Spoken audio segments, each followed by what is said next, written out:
more about that. We saw in September, credit freezing up and a lot of small businesses particularly worried.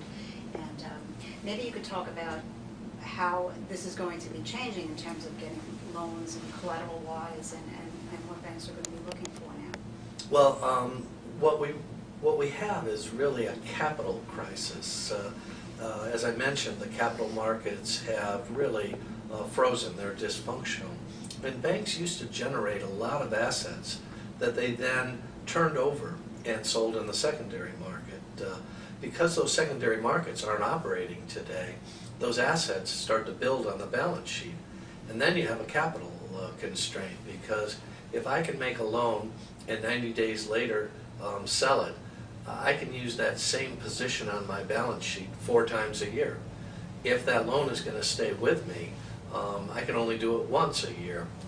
And if it stays with me for 3 years, that's 12 times the loans that I used to do that I can't now do.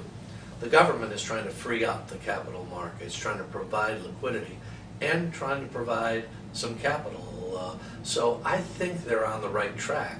It's just, this is not a light switch, and it's happening in the face of growing concern about a global recession.